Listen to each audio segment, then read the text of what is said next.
Өнөөдөр бол Монголын яаралтай тусламжийн мэргэжилтүүдийн 3 дахь удаагийн чуулга уулзалт болж байна. За энэ чуулга уулзалт нь энэ жилийн сэдэв бол эмнэлэг хүртэлх яаралтай тусламжийг хэрхэн сайжруулах талаар. За энд бол гадаад дотоодын зочид төлөөлөгчид Тайван, Япон, за Америкийн гимтгсдийг аврах хөтөлбөрийнхэн гэдэг энэ бүгд бол хамтарч оролцож байгаа. Мөн онцгой байдлын газар, Тайваны онцгой байдлын газар, манай онцгой байдлын газраас, цагдаагийн газраас, за тэгээ хувийн сургуулиуд, эмнэлгүүд бүгд оролцож байгаамаа. Хөдөө орон нутгийн төлөөллүүд маш их ирсэн байна. Баян үйлдвэр, Баян онгор гэдэг бүгд ирчээ. За эдгээр эмчнэр өнөөдөр л эмнэлэг хүртэлх тусламжид оролцохгүй байгууллагууд байдгүй маа. Бүх байгууллага оролцох ёстой. Хувь хүн болгон оролцох ёстой. Албан байгууллага болгон оролцох ёстой. Энэ бол бүх хүний үүрэг юм шүү гэдгийг бол ойлгож гарахад бол хамгийн гол утга учир нь бол байгаа. Өнөөдөр.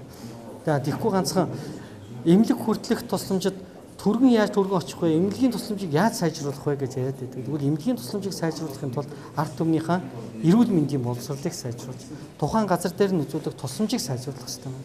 Энэ талаар өнөөдөр ярив. Энд орохгүй байгууллага байхгүй. Жишээ нь түргэн тусламж очихоос өмнө цагдаагийн машин яваад очиж байгаа шүү дээ. Тэгвэл тэр цагдаагийн албаагч тусламжийг үзүүлж явах хэрэгтэй. Онцгой байдал төрүүлээд очисон бол онцгой байдал төр тусламжийг үзүүлж явах хэрэгтэй. Ингээд бүх хүмүүсийн бүх байгууллагууд энд байж явах хэрэгтэй.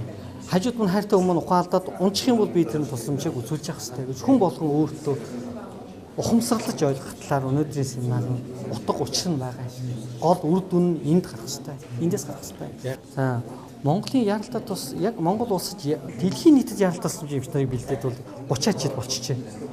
Монгол улсад бол яаралтай тусламжийн эмч гэж байдгүй байсан. Одоо бол яаралтай тусламжийн эмч бэлдэж эхэлжээ. Энэ 12 эмчийг анхны эмчийг 2 жилийн сургалтаар төгсгөөд байна. Өмнө нь богино сургалтаар 15 эмчийг бол төгсгсөн. За энэ яг бүтэн програмаа хангаад хөтөлбөрөө хангаад төгсөж байгаа энэ 12 эмч маань сая 7 хоногийн өмнө төгсглөө. Энд бол бүх үндэсний төв эмнэлгүүд, гэмтэл согос судлалын үндэсний төв, батлан хамгаалах хууль сахиулагчдын нэгдсэн эмнэлэг, 3 дугаар эмнэлэг, их хүүхдийн эрүүл мэндийн үндэсний төв, улсын 1-р эмнэлэг, 2-р эмнэлэг гэдэг бүх эмнэлгүүд маань нэгдэж хагаад цочмог үеийн тусламж зүйлдэг эмчийг бэлдэж гаргаж байгаа. Тэгэхээр энэ эмч нар хөдөө орон нутагт очиход төрхийн ч вэ, эмэгтэйчүүдийн ч вэ, хүүхдэд ч вэ бүгдэнд нь ингээд тусламжийг үзүүлнэ гэсэн ийм эмч нарыг бид бэлдэж гаргаж байгаамаа. Энэхүү уулзсан хэрэгтэй. Тайван улсын яаралтай тусламжийн салбарын өнөөгийн хөгжлийн байдал, Монгол улсын өнөөгийн хөгжлийн байдал тэр ямар байдлаар хөгжүүлэх гарцын талаар мөн тэр яаралтай тусламжийн нэг шуурхай хөдөлгөөний дуудлагын тогтолцоо тэгээд төрөмсөн чинь хүртээмжтэй байдлын талаар сайжруулах талаар илтгэдэг. За Тайван улсад болохоор эмнэлгийн дуудлага өгсөн тохиолдолд 6-аас 10 минут дотор тусламж үзүүлдэг байгаа. За энэ болохоор дуудлаганд болохоор эмчнэр явуулдаг.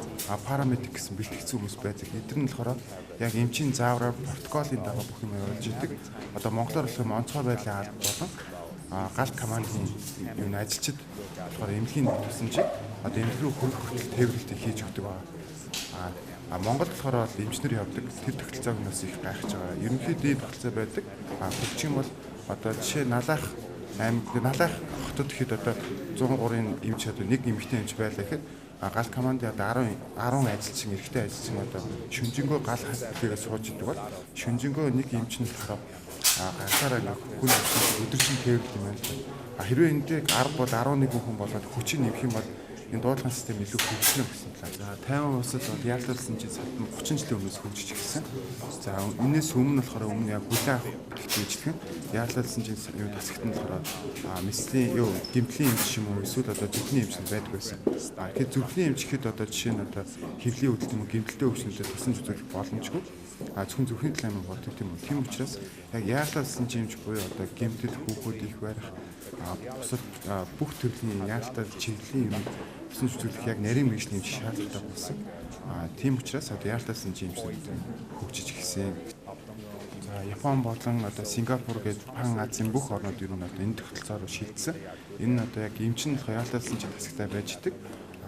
Шийдвэрлэх нь одоо парамедик юм уу эсвэл одоо янз бүрийн тийм галт команд парамедикийн үйлчлэгээр авчираад тэгээд яаралтай тусламжийн эмч гэдэг нь бүх яаралтай тусламжийг үзүүлэх чадвартай тийм эмчнэр байдаг. Тэр тогтолцоор шийдэж байгаа.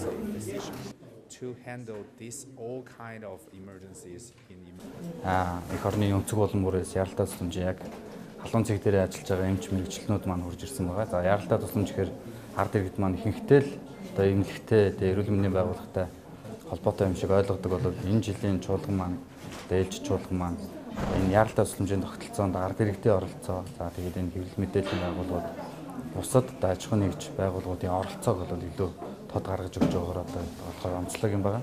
За энэ эмнэлэг доторх яаралтай тусламжийг бол бид нэр одоо хуучин хүлээ авах тасгийнхаа тогтолцооноос салаад яаралтай тусламж гээд яг хаалгаар нь орж ирэхэд тэр хүний бүх одоо тусламжийг үзүүлээд одоо ингэ сэтгэл хангалуун гаргах энэ тал дээр бол маш олон жил ажиллаж за одоо нэгдүгээр эмнэлгийн яаралтай тусламжийн тасгийг бол яг одоо бидний та бүхний одоо Солонгос кинон дээр харсан шиг яг иймэрхүү байдлаар тоноглоод тохижуулаад болон болгож байгаа. За цаашдаа бол бүх аймагуудын яаралтай тусламжийн тасаг бол яг дэлхийн жишгийг дагаад тийм ээ дэлхийн улс орнуудын жишгийг хөгжиж байгаа жишгийг дагаад яг иймэрхүү байдалтай болно. За тэгээд энэ яг бидний төрийн тусламжийн дуудлага дотор маань яг эзэлж байгаа шаардлагатай бус дуудлагын тоо маш их байгаа. За тэгээд бид нэр одоо энэ тогтолцоог солихгүйгээр энэ тогтолцооны уялдаа холбоог хангахгүйгээр бол энийг бол сайжруулах хэрэгтэй. За энэ дээр хамгийн гол юм нь бол бид нар энэ тогтолцооны уялдаа холбоог сайжруулах байгаа. За жишээ нь бидний энэ нөгөө төрөнд дуудаж байгаа эмнэлгийн яаралтай тусламжид хандж байгаа тусгай дугаар нь цагдаагийн байгууллагад цагдаагийн ерхий газрын шуурхай удирдлагын төвд хариалагддаг. За тэгээд галт өмөртэй тэмцэх алба тийм ээ. Тэгээд цагдаагийн байгууллага за тэгээд эмнэлгийн яаралтай тусламж байна. Тус тусдаа өөр байгууллагад. За жишээ нь яаралтай төрийн тусламжийн төв маань нийслэлийн эрүүл мэндийн газрын харьяанд за тэгээд бусад эмнэлгүүд маань яамны харьяанд, дүүргийн харьяанд гэдэг ингээ байдаг болохоор хоорондоо уялдаа холбоо гэх юм уу. За тэгээд эмнэлэг хооронд олон тэр яаралтай тусламжийн хүргэж явж байгаа замд очих гэж одоо бөглөр төвжирч явж байгаа хооронд бол миний амнаас эрсддэг. За та бүхний миний хайртай хүмүүс одоо эрсдлийн ирмэгтэр байдаг учраас энэ дээр бол одоо эмнэлэг эрүүл мэндийн байгууллагын салбарын бүх хүмүүс бол энэ дээр дуу хоолойгоо нэгтгэж байгаа. За тэгээд та бүхнийг ч бас энэ одоо аянд тийм ээ энэ эрдэнэ түүний амнасыг аврах цаг алдалгүйгээр эмнэлгийн тусламжийг тэгээ шуурхай найдвартай хүргэх энэ үйл ажиллагаанд бас нэгдэж энэ ард иргэдийн эрүүл мэндийн боловсрол анхны тусламж за энэ яаралтай тусламжийн боловсролд анхаарч энэ мэдлэгийг улам одоо нэмжид хэлэх одоо энэ боломжийг хангаж өгөөсэй гэж та бүхэнд уриалж байна. Манай улс бол өмнө яг хуучин зөвлөлт тогтолцооны тэр Орос Болгарын системийг хэрэглээд за яаралтай тусламжид эмчигээ явуулдаг энэ тогтолцоонд одоо хүртэл ажиллаж байгаа. За эмчнэр нь бол одоо дүнгийн шин төгссөн залуу эмчнэрээ яаралтай тусламж гэж яг тэр дайныхаа талбар руу туугаад оруулдаг ийм тогтолцооноос салж чадаагүй. За яаралтай тусламж гэдэг бол хүн за яг амьд тэнцсэн үед тийм ээ таач бийж адилхан хамгийн хэцүү үедээ л эмнэлгийн байгууллагад хандаад орж ирэхэд тэн дээр ухтаж авч байгаа хүн маань олигтой сайн бэлтгэгдээгүй дөнгөж төгссөн эмч байх юм бол хинт ч гэсэн сэтгэл хангалуун бос байх нь ойлгомжтой. Тийм болохоор бид нар энэ олон улсын жишгээр яаралтай тусламжийн эмч нараа энэ жил бэлтгээд 2 жилийн хугацаанд бэлтгэгдсэн эмчнэр маань одоо талбар дээр гараад эхэлжлээ. За 9 сарын 9-ний тийм сайхан өдөр бид нар анхныхаа яаралтай тусламжийн одоо мэрэгжлийн эмчнэраа одоо ухтаж авсан байгаа. За энэ эмчнэр маань одоо аймаг очиж байгаа газар болгондоо бол энэ яаралтай тусламжийг шинжилэн зохион байгуулах ажлуудыг бол гардаж хийнэ. Цаашдаа бол энэ салбар дээр бол илүү туршлагатай, за илүү одоо олон талтай, олон одоо тохиолдлыг шийдвэрлэх чадвартай ийм эмчнэрийг бол бэлтгэж гаргах тал дээр эрүүл мэндийн хөгжлийн төв, эрүүл мэндийн яам, за тэгээд манай нийгэмлэг одоо аль биесээр хамтран ажиллаж одоо хичээж байгаа. За энэ парамедик гэдэг бол яг эмчнэр биш, энэ болохоор яг эрүүл мэндийн байгууллага энэ яаралтай тусламжийг үзүүлэх тал дээр бэлтгэгдсэн одоо за ихэнх улс орнууд бол тэр Англи Америкийн тогтолцоо буюу тэр парамедик тэр төрийн тусламжийн дуудлагад нь за очиод газар дээр нь асуудлыг бэлтээд тээвэрлээд аваад ирдэг ийм хүмүүсийг бол ажиллаулдаг. За энд нь бол ихэнхдээ л гал командынх нь тийм ээ тэр хүч баримжигдэрсэн жагсцсан тийм залуучууд нь ажиллаж идэг.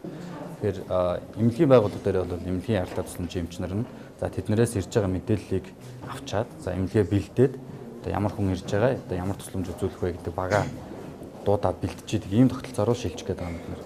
Тэгэхээр энэ тогтолцоо бол өөрөө бол энэ маш их одоо үр өгөөчтэй гэж бодож байгаа бидний хувьд бол эхний дүгнэлтээр энэ дээр бол одоо эмнэлгийн дуудлаганд одоо эмнэлгийн бус мэрэгчлэнүүд очихоор энэ шаардлагагүй дуудлага бол одоо маш их хуваар багасна. Тийм болохоор бид нэр энэ үргүү зардлаа гаргадаг бас болчихно гэсэн.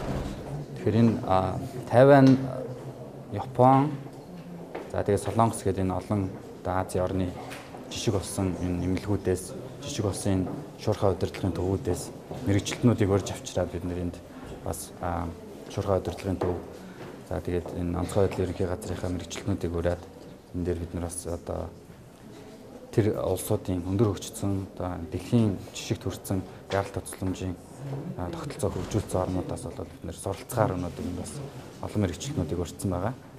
Жишээ нь энэ дээр бол Тайвань улс бол Монгол улстай ерөнхийдөө ойролцоо. Нэг том хоттой. За тэгээд бусд нь болохоор хөдөө иймэрхүү байдаг болохоор энд Тайваны шуурхай удирдлагын төв. За тэгээд энэ яралтай тусламжийн утасны төвийн талаар бол танилцуулга ихээр бэлтгэгдсэн байна. Одоо бол бид нар бол яг л одоо тогтолцоогоо шинжлэх тал дээр явж байгаа. За энэ бусад орнуудын туршлагаас харахад тэр Английн, Америкийн туршлагыг бол хуваалцсан хугацаа нь бол одоо 20 орчим жил байна. За Японд бол хамгийн өндөр нь 30 орчим жил хөгжүүлж байгаа. Тэгэхээр биднэрт бол энэ боломж байгаа. Яагаад гэвэл бид нэр заавал 20-30 жил гэхгүйгээр энэ бэлэн байгаа туршлагаас шууд аваад хэрэгжүүлэх боломжтой. Өөрсдийнхөө улсад одоо тохиромжтой тийм бэлэн загварыг аваад ашиглаж чинь. За бэлэн протокол, актуудыг тэгээ хууль зүйн, эрх зүйн үндсүүдийг аваад хэрэглээд за хэрэгжилж явах явцдаа нэгээс засаж сайжруулад явах боломжтой. Тийм болохоор биднэрт бол их олон жил хэрэггүй байх гэж би бодож байна. За энэ дээр бол төр засгийн за шийдвэр гаргах төвшнийхний одоо шийдвэрлэл биднэрт хэрэгтэй байгаа.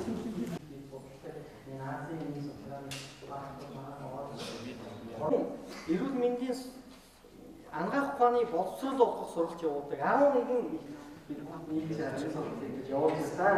Энэ сургалт явуулсан.